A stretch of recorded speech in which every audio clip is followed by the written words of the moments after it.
Jensen, you're not only looking at technological advances and thinking about how to do that, how to build this infrastructure, you have to be thinking about risks all the time, too. Yeah. What's at the top of your list in terms of risk assessments when you're looking at these things that pose a risk, pose a threat to the growth that you're talking about? Well, there's a lot of technology risk, and there's a lot of, product design risk. There's a lot of those kind of things. But those kind of things are things we're good at. Yeah. Fundamentally, our company is good at building technology and building products, and so we're good at those things, and we're continue to be careful and thoughtful about doing those things. The things that are hard for us, that are new for us, are geopolitical risk, and it's out of our control. And the best thing that we could do is just inform policymakers and governments about the nature of AI, why it's different than previous technologies, to be accessible to them, to be informative to them, and then help them shape policies that are in the best interest of the world, the best interest of the countries. So how far ahead of China do you think we are in terms of AI development at this point? How close? Depending on which layer of the stack, but overall, I would say we're not far ahead. If you look at the entire stack, they're way ahead on energy. I am so happy that President Trump leaned into pro-growth, pro-energy growth, so that an entire industry above it could grow. If you could just imagine, without President Trump's pro-energy policy, that entire layer above the energy would have been constrained. China's well ahead of us on energy. We are way ahead on chips.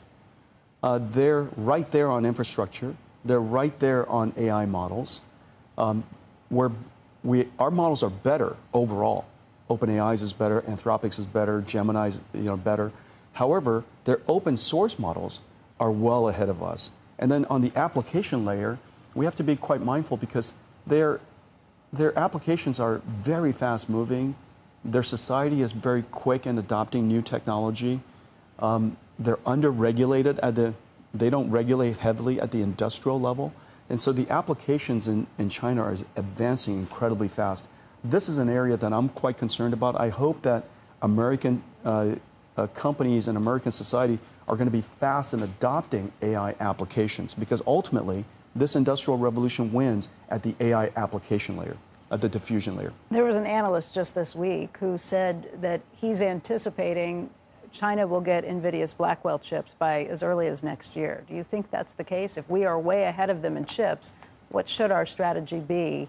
To give them better chips, or risk having them build their own chips that are better? But if we hold the advantage here, how do we, as Americans, think about this? That's right. This is where a nuanced strategy is necessary. And we have to take a step back.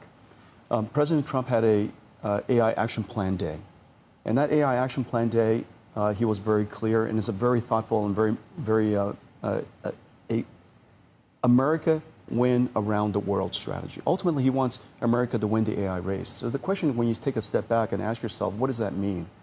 At the chip level, you want to have the most advanced chips. We want to make sure that the United States and American allies have the most advanced access to the most advanced AI chips.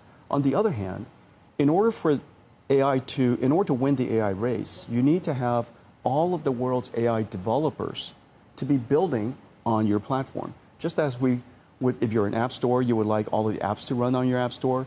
If you're an operating system, you would like all the world's applications to run on your operating system. If you were a chip, an American tech stack, you want all of the world's AI developers to developing on your American tech stack.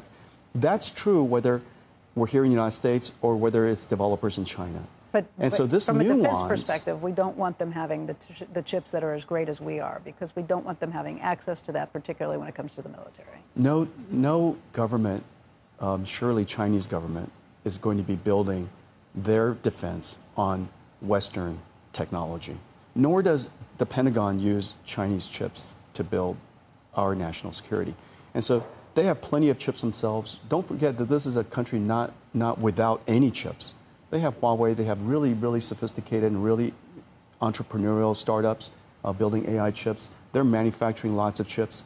And so the fact of the matter is their military has plenty of access to their own chips. What we need to do is find a nuanced strategy that allows the United States to stay ahead, but for American tech stacks to be used all over the world so that the world builds on the American standard. Are we on the way to being that global standard? I mean, you keep hearing about sovereign AI, and it seems as if there are these interests in creating parallel kind of AI ecosystems. If we don't win around the world, someone else, if we preclude other people from building on the American tech stack, they'll have to use some other stack. I think David Sachs had a really simple KPI. He said, in 5 years' time, if the American tech stack is 80% of the world, then we are doing a good job winning the AI race. If the United States is 20% of the world, then we've lost the AI race. Now, one of the things that's really important is that developers are all over the world. 50% of the world's AI researchers are in China. China is 30% of the technology industry, technology market. The Chinese market is large. They've got 1 billion users. And so it's not a market that you could easily decide to walk away from if your ultimate goal is for America to win the AI race.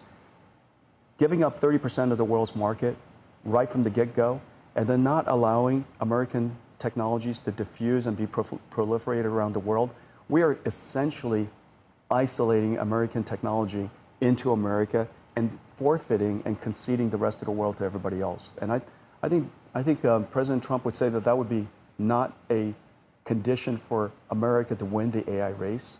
And so we have to find a nuanced strategy that allows America to have the best technology, earliest technology, but also to win AI developers around the world and win AI markets around the world.